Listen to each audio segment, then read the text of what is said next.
Hello everyone, welcome back to another episode of PCs and EVs. You actually have probably noticed, if you've been following our content for a little while, that I sometimes have issues in this set right here, making sure that I get the top of my head in frame. So I actually just sat this cooler on top, plus the isopropyl alcohol bottle, to make sure that I actually could frame this properly. But welcome back to another PCs and EVs video.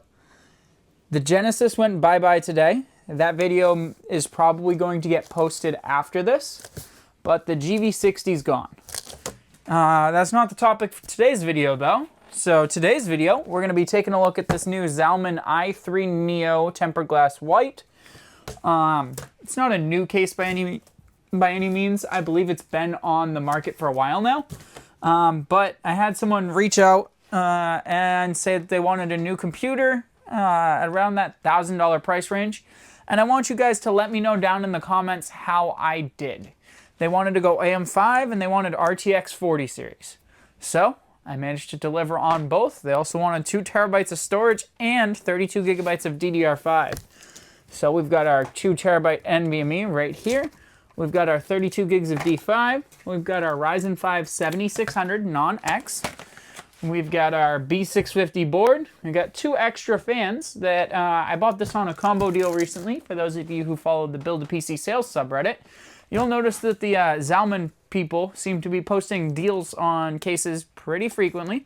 This week they included 2 infinity mirror fans. So we're actually going to replace the ones that come with this Thermalright cooler.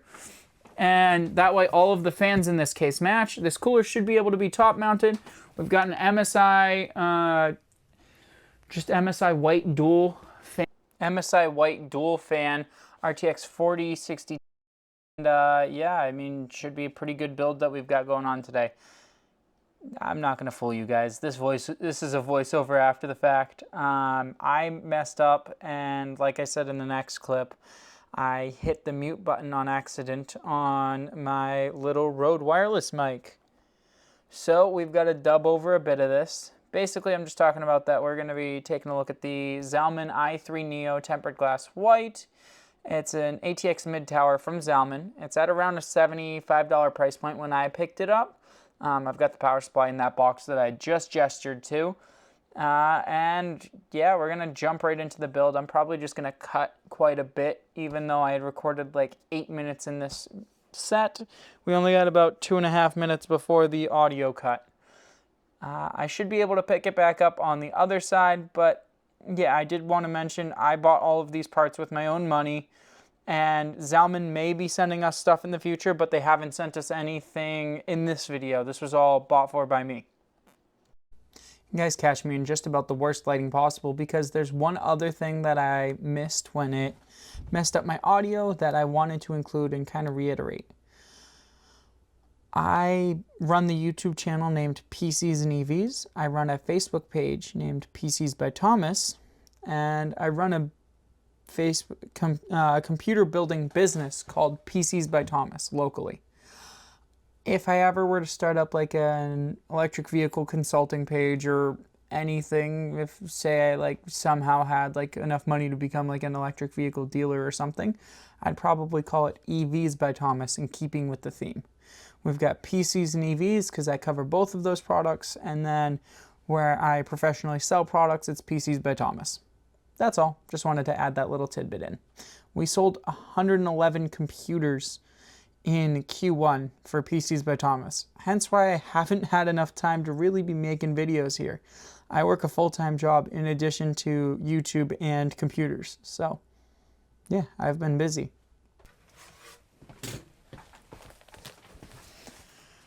I hate to say this. Due to severe technical difficulties, including my little mic pack muting itself, we've lost the original unboxing of this. I'm going to give you guys a quick rundown of what happened and what our plans are for the case and what my first impressions and everything were. Basically, I like that the case has a magnetically attached front glass side panel that attaches with hinges. Makes it really easy for it to lift off and for you to be able to work in the system. It is a very spacious case. You've got plenty of room for really any of today's graphics cards. We have put the motherboard in at this point. We've actually even cabled it up for everything except the power supply. Obviously, we don't have that in here yet. We've got a nice power supply shroud with the little cutout so you can see what model power supply you have so that you can show that off because that's apparently a thing we need to do. That's not a dig at Zalman, that's a dig at the industry in general. It has about ½ an inch of clearance for air to come in at the front. Now that's on the lower side, but it should be okay for lower end to mid-range hardware. Obviously, I probably wouldn't be pairing this case with like a 13900K 4090 build.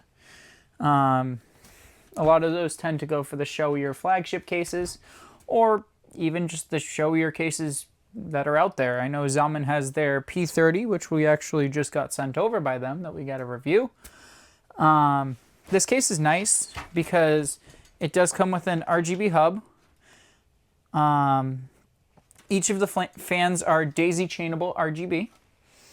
We've got the 2 extra fans, which we're going to replace the Thermalright fans that are on here. And we're going to throw this up top in an exhaust fashion. I was about to actually jump over to putting the power supply in, but yeah, I apologize that I did not double check to make sure that we were actually recording audio. That's something that I'm going to fix moving forward. I have a strategy for that, and that is just making it so that I can see the receiver. So this is a transmitter. I can see my wireless receiver so that I can see the audio levels on that. It actually has been a pretty great case to build in so far. You've got plenty of room. This is a full-sized ATX board. You do have to add the 3 standoffs if you have a full-size board. You got the cable cutouts, and yeah, I'm going to jump back to talking on here when it comes time for us to do cable management, because so far this has been a very pleasant building experience. All right, as you guys can see, we are just about done with this. All I've got left to throw in here is going to be this white graphics card. And yeah, you're going to see what this ends up looking like. It should be pretty amazing, honestly. This is a great looking system. It was actually a very easy to build in case. I will give them that. Let's flip it around real quick so we can take a look at that cable management. That's why I came around this side of the table. So cable management down here isn't amazing. Ignore this. That's just because there's so many daisy chains. It's kind of hard to do a ton with that. But you've got your main 3 banks of cables. You've got your motherboard cables and your I/O that comes from up here, as well as your front fans. You've got your RGB from the top cooler and fans, stuff like that, right down here. And then you've got your stuff from the rear down there. So obviously not gonna win any cable management awards, but should be awesome.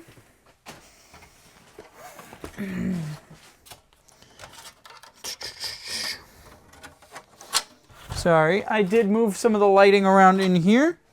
Now, one downside of this case is that it is punch-out rear PCIe slot covers. It's not amazing, but they do include 2 so you can replace them if you accidentally punch out the wrong one. The one thing that I don't like about the replacement ones is that it doesn't match. Like, the pattern doesn't match. So that'd be something to improve on in the future, guys. There's always room for improvement. Whether it be just making a new version of the case that's like completely different or blah, blah, blah, blah, blah. The one other thing is there's no GPU power cable cutout in the power supply shroud. So that's another thing you guys could change in the future. Let me get this zip tied back.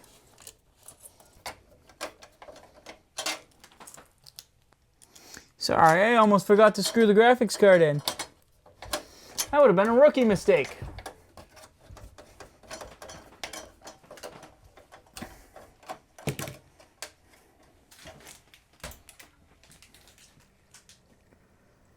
All right, this looks quite good. I'm dumb. I forgot to plug in the fan connector for the front fans. So, let's try that again in a moment. Attempt number 2. Here we go.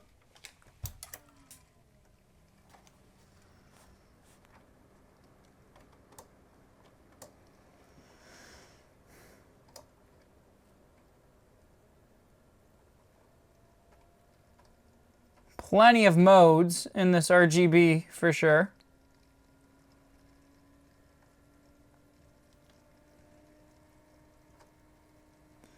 And there we go. It does RGB syncing, which is what we're doing right now with the board.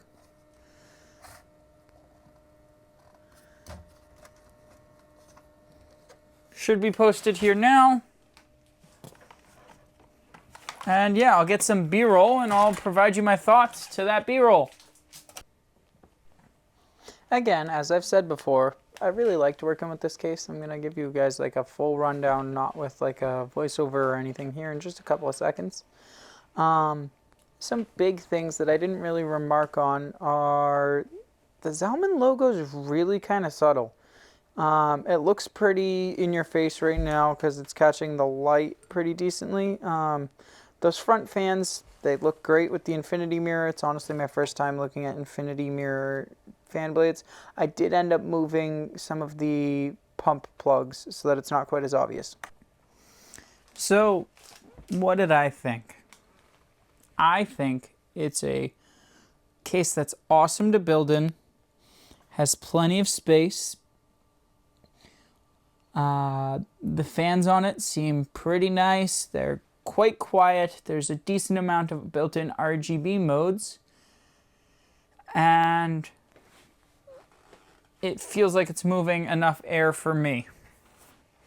Obviously, it'll move even more if you take this dust filter off. I think pairing it with the dust filter is probably not the best idea, but if you're a flipper and you're buying the Zalman i3 Neo TG, I'd remove the dust filter, but include it with your system so that the customer has the choice. If you're the customer, obviously make your choice. This case also comes with a mesh front, which seems like a really great option. I really like these infinity mirror fans. Now, a lot of people prefer these cases with the tempered glass at the front just because it shows off more, but the mesh front's probably the better idea long-term for thermals. Obviously, like I said, we've put some pretty efficient hardware that isn't going to produce a bunch of heat in here, so shouldn't be any issues there. Now, this case at the roughly, I think it was a $75 price point I paid, it's pretty decent. You're going to compete with things such as the Air 903 Max and some SAMA offerings as well. It really depends on what aesthetic you're going for. I think some of the, like the Air 903 Max is just giant. It's a massive case and it can be a pain to get things looking right in there because of it. I think this Zalman case is very decently sized. It's big, but it's not too big. So yeah, I definitely would recommend it at the end of the day, and I'll probably be buying a couple for myself for my personal flips and everything. So if you guys have any comments, questions, concerns, anything at all, don't hesitate to comment down below. You know where to go. If you liked this video, make sure you subscribe for more content. I'm sure we'll be having a lot more PC content. And hopefully as summer comes up, we'll hopefully be squeezing in a few more EV videos as the summer goes on.